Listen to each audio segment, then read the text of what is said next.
Hello and welcome to episode 10 of the Universally Epic Podcast, your go to Universal Orlando trip planning podcast. I'm your host and travel agent, Jim Klein, and in today's show, Universal has announced the music lineup for Mardi Gras and also gave us a sneak peek of some of the foods coming to the festival. We also continue our series on opening day attractions, where we're going to discuss the fan favorite attraction, Jaws. Um, but first, we do have a big announcement on the podcast. But before we get to that, I want to just go behind the curtain here, and we had some technical issues this week while we were recording. So our big announcement is for someone that's not going to be on until the first couple minutes of the show. So bear with me here. All right, but to move on, we have a huge announcement for the Universally Epic podcast. Um, and if you've been listening for the past 9 episodes, you kind of know what was coming. Um, I would like to welcome to the podcast a familiar face. She's been very helpful in getting the podcast up and running. And now the new co host of the Universally Epic podcast, Taylor Franklin. Now, this is when Taylor was like, "Oh, I'm so excited. Yes, I can't wait. Yeah, this is the best thing ever. I love this. Thank you so much." And then I said, "No, thank you, Taylor. You've been great. You've been on so many episodes. We get along so well." And she's like, "Yeah, no, we do. It's awesome. I love it. All right, cool. Let's move on with the show." All right. So that was it. That was the beginning that you missed. So then we get into talking about uh, Mardi Gras Festival. Now the Mardi Gras Festival runs February 1st to March 30th. They just released the musical acts. Now, the musical acts are included in your admission ticket. So let's go over some of them. We'll run through. And then at some point, Taylor is going to come back in here and you'll hear her and it'll go on like nothing ever happened. So here we go. On Saturday, February 1st is T Pain. Saturday, February 8th is Joe Jonas. Saturday, February 15th is Cool in the Gang. And this is in the original um, recording. That's when Taylor jumped in. She's like, "Cool in the Gang. I haven't heard about them in so long. They're pretty old." I'm like, "Yeah, they are kind of old." And then we go on to February 16th is Juanis, and I was like, "I don't know who Juanis is," and she was like, "Yeah, no, I know who Juanis is. Like my mom brought us up listening to Juanis." I'm like, "Wow, that's amazing." Okay, February 22nd, Scotty McCreery. Saturday, March 1st, Foster the People. Saturday, March 8th is Illenium. And Saturday, March 15th is All Time Low. And then this is when it starts the recording back up. So thank you guys for bearing with me and enjoy the rest of the show. Then on Sunday, March 16th, you have Lawrence. March 21st, which is a Friday, is Coco Jones. Saturday, March 22nd, DJ Paulie D. And then finishing it off on Saturday, March 29th is TLC. So there's a big variety here. That is certainly eclectic. Yeah. What? Yeah. Honestly, there's like two here that I would go see, and really it's just for one song each, like so I would I pick just I would the probably go selection. Foster the People. I like Yeah. that. And hmm and I do like All Time Low as well. So Me too. yeah. So and Um, then yeah, I mean there were a few on there that I was like, maybe I definitely would go see Cool in the Gang just to say that I saw them. yeah, it's kind of cool. Um, Yeah, that is it's a surprise, but it's also that's it's nice that yeah. they're a part of it. Weirdly enough, I haven't heard anything about Cool in the Gang in the past like 10 years probably. Uh, Um and in the past like 4 months, I have now heard about Cool in the Gang twice and it's been a surprise appearance both times. hysterical. That's hysterical. Yeah, it's definitely a mixed bag of music. So I guess there's something for everyone. You can plan your trip around some of these. One thing is like you don't have to pay, right? Let's make sure everybody knows that. Yeah. Like it's all part of your admission ticket, so Mhm. that's kind of cool. So you might as well, check it out if you're there on a weekend during Mhm. Mardi. Well, and if you're someone that really likes live music, that is like perfect. Because I mean, even Yes. if it's like not a band or person that you're really into, it's still something that's like, oh, man, Yeah. why not? Yep. Exactly. Yeah. Exactly. It's definitely a cool little bonus for getting in the park during those days. Yeah. Um, so next, we're gonna go over some of the food. So they just released some of the food, not all of the food that's gonna be at the festival. It's kind of like a little sneak peek. So what we're gonna do is I'll read off the menu descriptions, and we'll kind of go back and forth whether or not you're in or out on these dishes. Oh no, There's I'm some that so are really good, scared. but some are, you know, maybe you might not want. So here we go. Okay. At the Canada booth, which I know it's an international festival of Carnival, so it is interesting to see Canada on there. I don't know why. It just doesn't seem like it fits, but I guess it does. Um, so Canada booth is hot maple lacquered salmon. It's got a maple syrup glaze served with mixed salad of chickpeas, dried cranberries, tomatoes, baby kale, and a mustard vinaigrette. I'll let you go first. You eating it or you're not? I'm out on the fish, but I would eat the salad. Okay. Yeah, so this salad is amazing and it looks great. So I love like dried cranberries with a Me too. vinaigrette. Like it's just so good. And with the baby kale that's a good salad. And I honestly I'm all in on the maple salmon. So not to bring it on to the other side of Orlando, but Le Cellier used to have this like maple glazed salmon that they like rolled up. This is way back in the day. Rolled up like a pinwheel and then seared. It was so Okay. good. This reminds me of that so much, and it was so delicious. And I'm all in on this dish. It looks so good. It sounds good, but I don't do fish most of the time. Okay.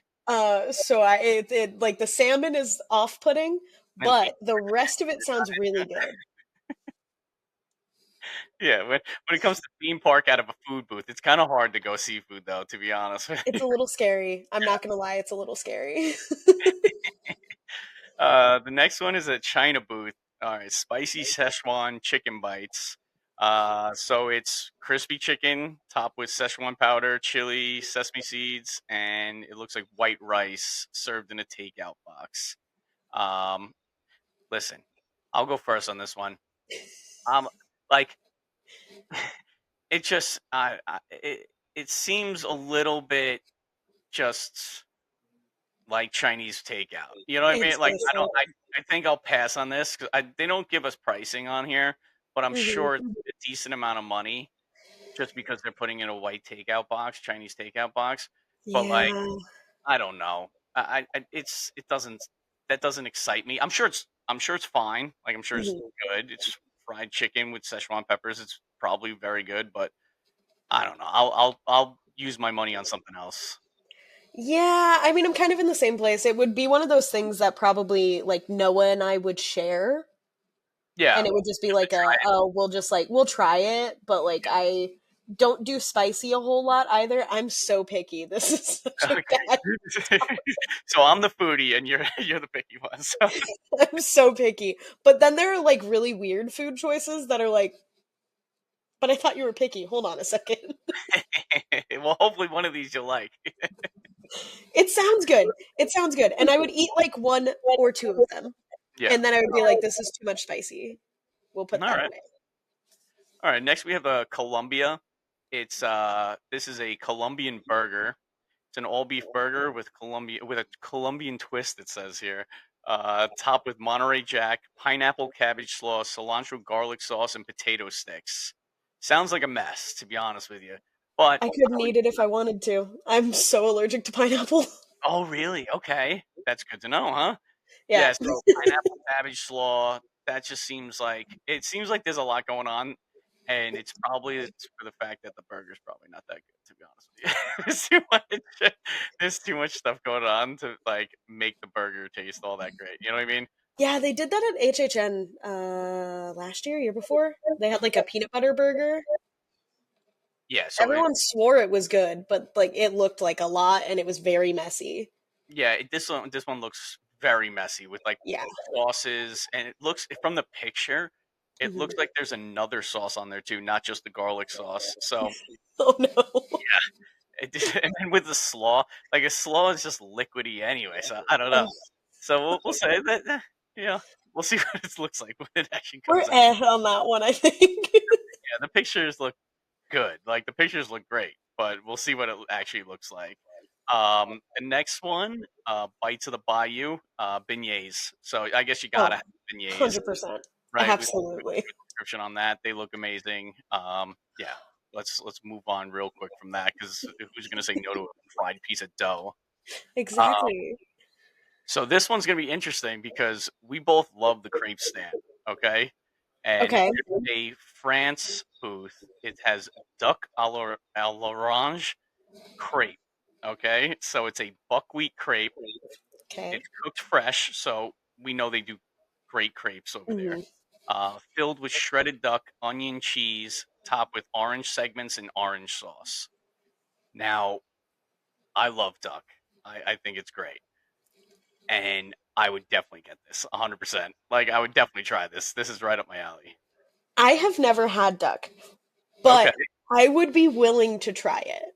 yeah, like you got to trust them with the crepes. Like, if they put anything in a crepe, I would eat it. Exactly. So, their crepes are so good. Um, yeah, this is like a very, very classic dish. So Mhm. it seems like it would work. Shredded duck, you got to think that they're probably using like a confit like duck leg, which Yeah. has like cooked in its own fat. I'm sure it's so good. It's so rich. It's probably so. Oh my god. Yeah, I'll go for that. Let's move on. I'm getting hungry. Uh, Puerto Rico. This is pinchos de lechon. All right. So it's like a skewer. It's got Mhm. pork char grilled on an open flame, served with a guava barbecue sauce, and served with a little like piece of bread. Um, I love pork. You're gonna find out that I love everything. So I don't know if I'm gonna say no to any of these, to be honest with you. But grilled pork is like one of my favorite things in the world. So I'm in on it. That's a hard in for me. Guava barbecue sauce sounds so interesting. yes, it sounds like sweet and like smoky and Oh, spicy. Like that's it's gonna be so good. that sounds amazing.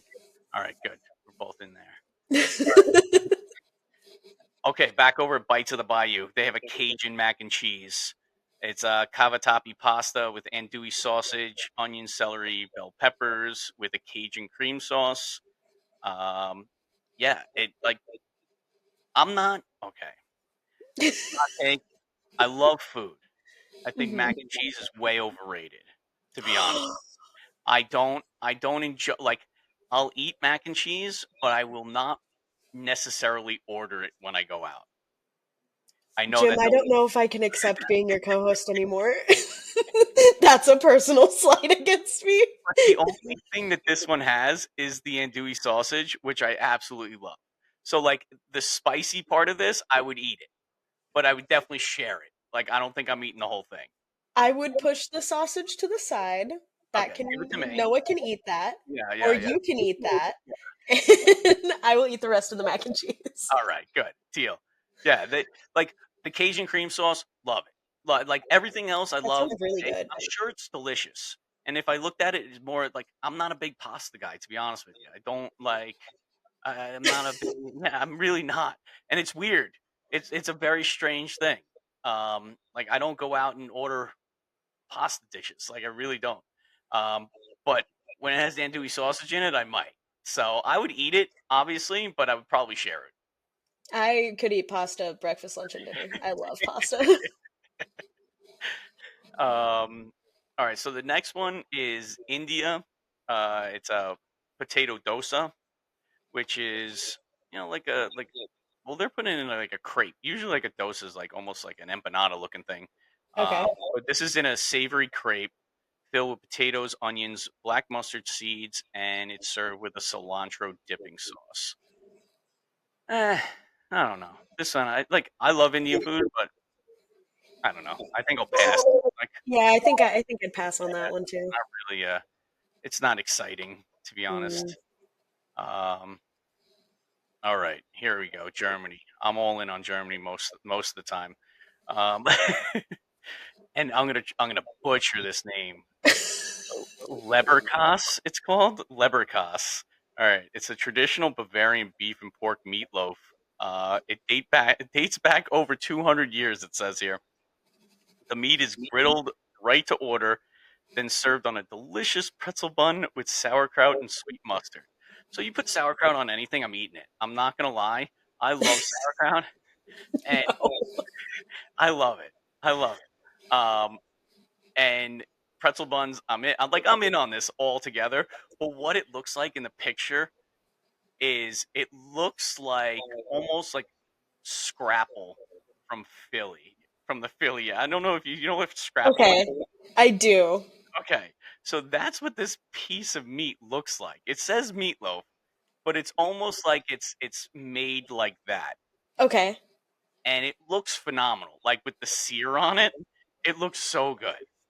And It I'm sure sounds like, just from the description, it sounds like a texture nightmare. That sounds like something out of my worst nightmare. see, you're out. I'm so in on this. I I'm probably so out. already You can do. try that one on your own. I am so out. Yeah. So so those are the ones that they kind of gave us a little preview of for now. Not bad. I think they did a pretty good job with the previews. From for the most part, I think we need them all. Yeah. Yeah. So that's not bad. Um, Yeah, so like we said in the last episode, if you're heading down the Mardi Gras, oh, one thing have to say on Mardi Gras, they do have a festival pass down there. I believe it's 75, it's $65, right? And you get this like lanyard, and it's for $75 worth of food and drinks. So if Mm. you plan on eating and drinking during this event, it might be worth it. You save $10 and you get to snack a little bit more. So I don't know. It's a that's $10 is not a huge savings, but it is still a savings if you're gonna go. I'm sure I don't know what they haven't given us pricing either, but I'm sure they're in that like $8 to $10 range each. And then if Yeah. you're adding drinks onto it and everything, like you can get to $75 pretty quickly. Pretty fast. Yeah. Yeah. So, also, if you're going down, definitely look into the dining card promotion that they're running right now. Like we said, you could say you can get a up to $1,000 dining card if you book during Mardi Gras. So reach out to us if you're interested in doing that. Um, so right now we're going to take a break, and then when we get back, we're going to get into our series on opening day attractions at Universal, and we're going to get into talking about Jaws. So stay right there, and we will be right back. The Universally Epic podcast is brought to you by the Magic for Less Travel, a Universal You Preferred travel agency. If you are looking to plan your next Universal Orlando vacation, let's do it together. As a certified Universal specialist, I can help guide you through the planning process with helpful tips and tricks along the way. The best part, all my travel planning services are absolutely free to use. And when you book your Universal Orlando vacation with me, you qualify for an exclusive booking bonus offer from the Magic Plus Travel. A $25 Universal gift card for all vacation packages over $2,500. Ready to start planning? Email me at jim.klein@themagicforless.com to start planning your next epic Universal vacation. Welcome back. Um, we are going to continue on our opening day attraction series. We're gonna go with Jaws because I love Jaws. Um, so the ride originally opened in 1990. It was inspired by the small attraction on the studio tour at Universal Studios Hollywood, which kind of takes you through the set of the 1975 first Jaws movie. Um, they contacted Steven Spielberg, and he agreed to be the creative consultant for the new ride installation. As with a lot of the opening day attractions, there were a lot of issues. It opened in July with the rest of the park, and by August, it was already shut down. Um, That's crazy. it, yeah. I didn't realize that there was like so little downtime between when it opened and then when it shut back down until I was doing the research for this. But that's crazy. It was open. So Universal Studios Orlando opened on July 7th, and it closed, I believe, in the beginning of August. So it was Yeah, only 2 months. up for a few weeks. That's so Um, crazy. they eventually took on a partnership with Totally Fun Company, ITEC Company, Intamin, and Oceaneering Entertainment to basically change the entire ride. They retracked the ride, they redid some of the sets. There were two big changes from what the opening day scenes were. The first of the big changes was the opening scene. It used to be Bruce would bite the side of the boat and kind of like spin you 180 degrees. And then they changed that to the gas stock explosion. Okay. And then the finale of the ride got changed from what used to be the kind of almost a replica of the ending of the first Jaws movie, where he fires the rifle at the air tank in the shark's mouth. And then it got changed to being loosely, very loosely, based off of the ending to Jaws 2, where he bites a live wire that's attached to a high voltage barge and then he burns. Yeah. Yikes. So supposedly that first one was supposed to have like bits of shark like flying through the air when he Yeah, it was gets supposed to shot. have viscera. Could you imagine that today? Could you imagine that even a thought to blow up a shark or like to do anything like that where something just blows to pieces? I just don't even know how you would how do you advertise that? Oh hey, come get on our ride where we blow up a shark. Just crazy. It's so 90s, it's not even funny. Like that's so of the time. It's just so Exactly. like that extreme era of like, here's the shocking part. We're gonna blow up this thing at the end. Exactly. Yeah. So during this kind of installation redo of the track and the sets and everything, they shut down the ride for 3 years. It reopened in the spring of 1993. That goes back to like what we were talking about last week, where it was like the studio wars between Disney and Universal, they rush so many things to get done, Mhm. and it just was so bad for just guests alone because Yeah. they advertised Jaws so much leading up Mhm. to the opening day, and then it was a complete failure, and it just stinks. Like, Grant, and then to be down for 3 years is way too long. Like, that's so Yeah. long. But like, I guess obviously the problems that they had, and there was a lawsuit, right? Yeah, Was it? Yep. they ended up the original company that they were with, which I actually don't have written down. But the original company that they were with that originally did the ride, they sued them for neglect for the ride. Um, and it was a really long and lengthy legal battle, which is part of the reason they couldn't open it until 1993. Um, as well as like trying to fix it and construction walls and everything like that. And we all know that those rides are not easy to drain and then put back up. Yeah. So for this new grand opening of Jaws, they did have a few stars that were there, notably Steven Spielberg, Lorraine Gary, and Roy Scheider. Um, Unfortunately, they had to shut Jaws down again.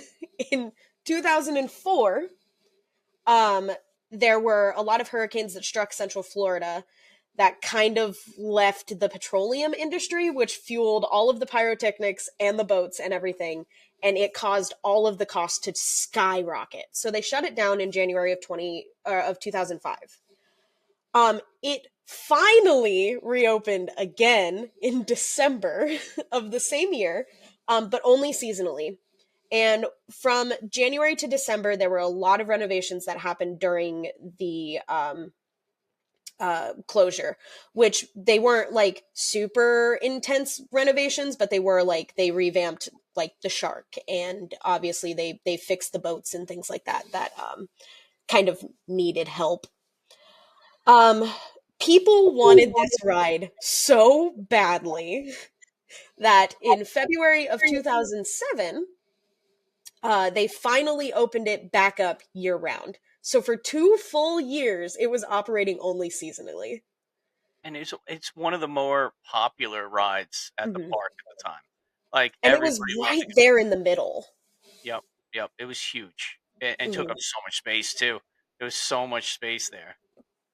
Yep.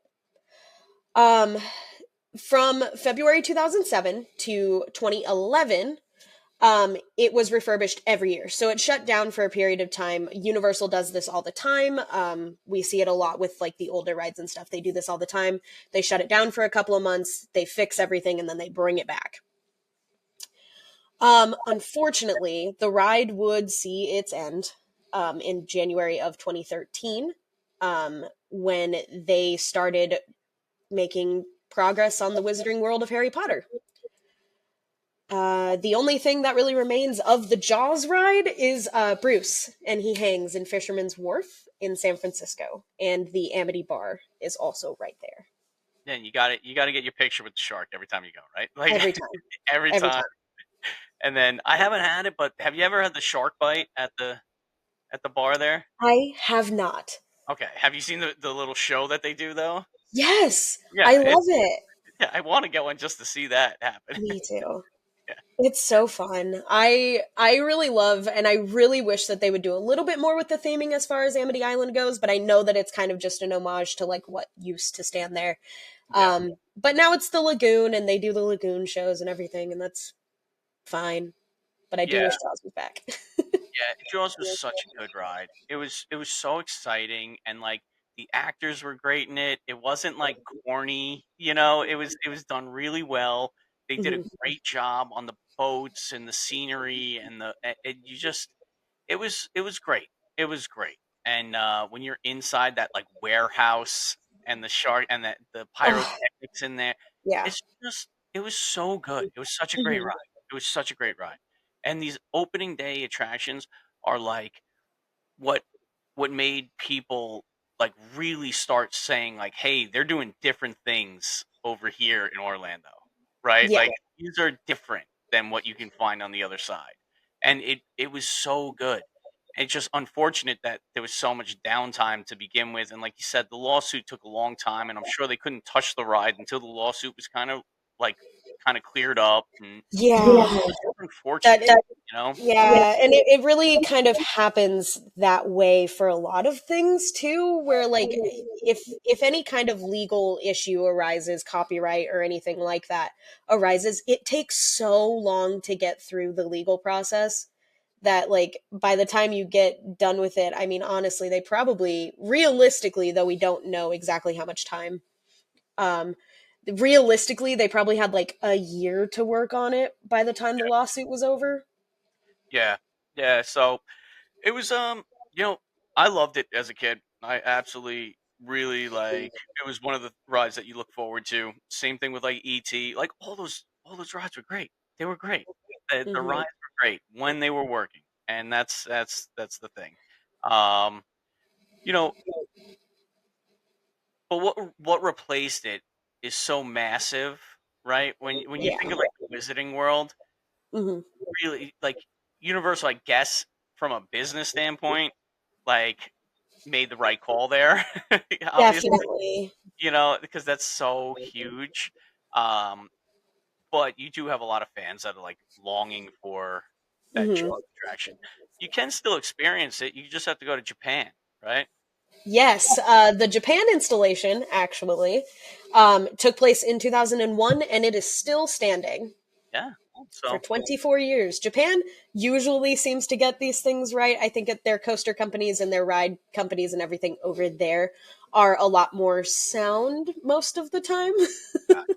yeah, I do want to go over to Japan one time. Like, I would love to go see all the amusement parks in Mhm. Japan. 'Cause they look like so much fun, and the food looks amazing too over there. Oh, absolutely. I, There's a YouTuber that I follow that does like food reviews and stuff in USJ and also like Tokyo Disney Sea and things like that. Um, that he just goes around and he does all the food and everything, and they're like 2 hour long videos, and I just like sit there entranced the I whole time.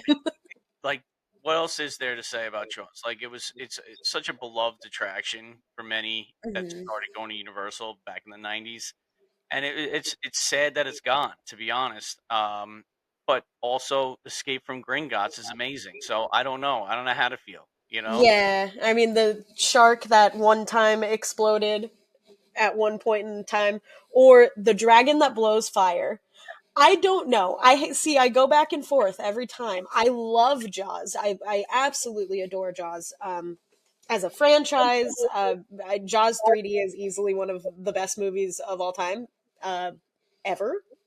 But I don't know. Escape from Gringotts is really good. I don't mind that the Wizarding World of Harry Potter was there, but I do wish that they could like figure out how to also put figure it Jaws out. there. Yeah, yeah. Yeah, Escape from I've said it before, Escape from Gringotts is one of the best queues ever in any Oh ride. yeah. It is I always say, like, if you don't wanna go on the ride itself, just walk through the queue because it's worth every minute that you wait in line Hmm. because, it's amazing. Um, Yeah. yeah, the Wizarding Wo you can't say anything really bad about the Wizarding World taking over the space because it's such a huge success. So, like, what are you gonna do, right? Yeah, and I mean, as upsetting as it is, 100% as upsetting as this next statement is, people don't really care about Jaws all that much anymore, and it really kills me inside. But I mean, it's the same reason that like DreamWorks Land has now taken over what used to be, I think, Kids Corner, I think is what it was called, Yeah, with they like have the Curious George area and everything. Because like, Curious George. My favorite what growing up, kid American knows Curious Tail. They George? had Fivel like playground. Hmm. I love the Fivel playground. Yeah. I love that movie growing up so much, and Hmm. my kids have no idea what it is. So it's just like I Yeah. get it. Like times change, you have to, but you got people like me, like all nostalgic, and that's the fine line that they have to walk, I guess. Yeah. Yeah, and they kind of have to it's just one of those things where it's like, well, what is going to be probably more popular forever, or like is everyone going to remember the shark movie? And like I would like to believe that everyone's going to remember the shark movie, but like we'll see. Yeah. As much as Harry Potter, probably not. Yeah, no, you're right. 100% right. So, all right. Well, that's going to bring us to the end of the episode. So before we go, I want to thank you for joining the University Epic podcast as my new co-host. I appreciate it. Like, follow, and subscribe to Universally Epic Podcast on Instagram, TikTok, and YouTube. Also, listen to the show wherever you get podcasts. Please leave a review on Apple Podcasts. Also, join the University Epic Facebook group. This episode has been brought to you by the Magic for Less Travel. If you have any Orlando trip planning questions or looking to book your next trip, email me at jim.klein@themagicforless.com. And like always, have an epic week, everybody.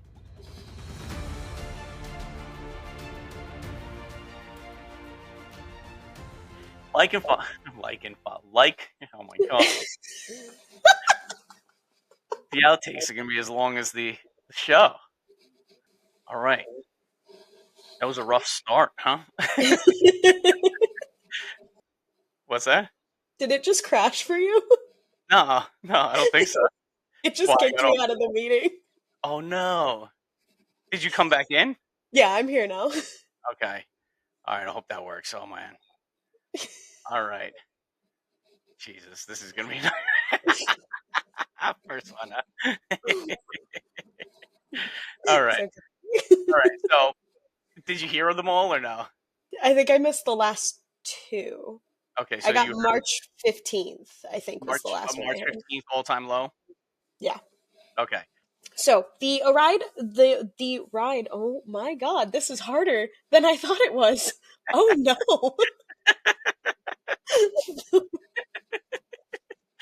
Not so easy, is it? Huh?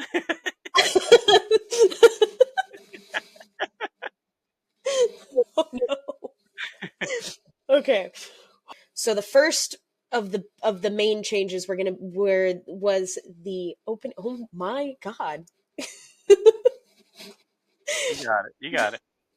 So everybody like and follow and subscribe to Universe.